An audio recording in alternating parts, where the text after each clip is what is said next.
क्या आप अक्सर दूसरों की वजह से परेशान होते हैं? उनकी राय, उनकी हरकतें, उनकी सफलताएं, सब कुछ आपको घेर लेता है। अगर हाँ, तो आज का संदेश आपके लिए है। दूसरों पर ध्यान छोड़ो, खुद पर ध्यान दो। यह एक साधारण सा विचार नहीं, यह एक जिंदगी बदलने वाला अभ्यास है। नमस्कार दोस्तों, आज हम बात करेंगे दूसरों पर नहीं, खुद पर ध्यान देने की कला के बारे में। यह सिर्फ मोटिवेशन नहीं है, यह एक आध्यात्मिक अभ्यास भी है जो हमें भीतर की शक्ति से जोड़ता है। पहला हिस्सा, समझना कि हम क्यों दूसरों पर ध्यान देते हैं। इंसान का दिमाग तुलना करने के लिए बना है। जब कोई सफल होता है, हमारी पुरानी आदतें जाग जाती हैं, ईर्ष्या, भय, मान अपमान। पर यही प्रवृत्ति हमें बाहर की दुनिया से जोड़कर अंदर की आवाज को दबा देती है। श्री रामकृष्ण ने कहा है कि जब हम भीतर की साधना भूल जाते हैं तो मन बाहर की चीजों पर टिका रहता है, और बाहर की चीजें हमेशा परिवर्तनशील हैं,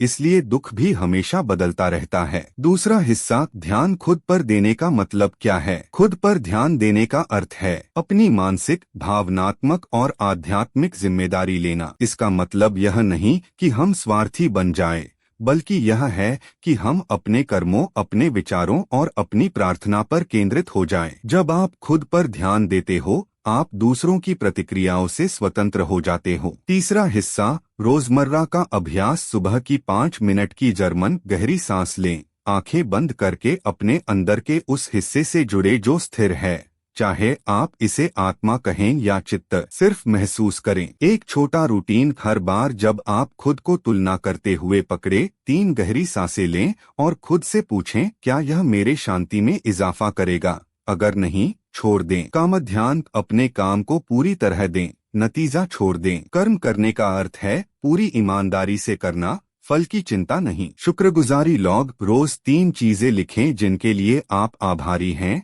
यह मन को बाहर की तुलना से वापस लाता है। चौथा हिस्सा, मन के चक्र और बचाव के तरीके। जब भी बाहर से आलोचना आए, उसे एक संदेश समझिए, ब्लर मत करिए। कुछ बातों पर प्रतिक्रिया देना जरूरी है, पर प्रतिक्रिया से पहले अपने मन को 5 सेकंड की देरी दें। यह देरी आपको रिएक्ट करने से रोकती है और आपको प्रतिजवाब चुनने का विकल्प देती है। याद रखें, आपकी शांति ही आपकी सबसे बड़ी संपत्ति है। पांचवा हिस्सा, आध्यात्मिक दृष्टिकोण। श्री रामकृष्ण का संदेश बार बार यही दोहराया कि परमात्मा के स्मरण से ही मन स्थिर होता है। जब हम याद करते हैं कि हम केवल शरीर परिचय नहीं, एक आत्मा हैं, तब दूसरों की हरकतें हमें चुभना बंद कर देती हैं। ध्यान, जप और सरल प्रार्थना, ये साधन हैं जो हमें खुद पर ध्यान सिखाते हैं।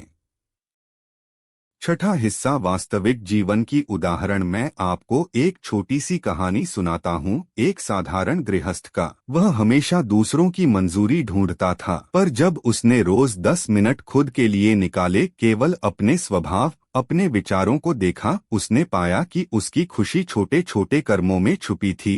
किसी की मदद करना, समय पर उठना, सरलता से जीना। धीरे धीरे उसका डर कम हुआ और आत्मसम्मान बढ़ा। सातवां हिस्सा, कैसे पता चलेगा कि मैं सही रास्ते पर हूँ। जब आप दूसरों से कम प्रभावित होते हैं, जब आपकी नींद बेहतर हो, आपके रिश्ते साफ होते हैं और आप निर्णय शांति से लेते हैं, समझिए आप अपने पथ पर हैं। छोटे छोटे संकेत ही बड़े बदलाव के सूचक हैं। आखिरी हिस्सा, आज से एक छोटा वादा। आज के बाद हर बार जब आप दूसरों के व्यवहार से दुखी हों, रुकिए, गहरी सांस लीजिए और कहिए, मैं खुद पर ध्यान दूंगा, मैं अपने कर्मों पर ध्यान दूंगा।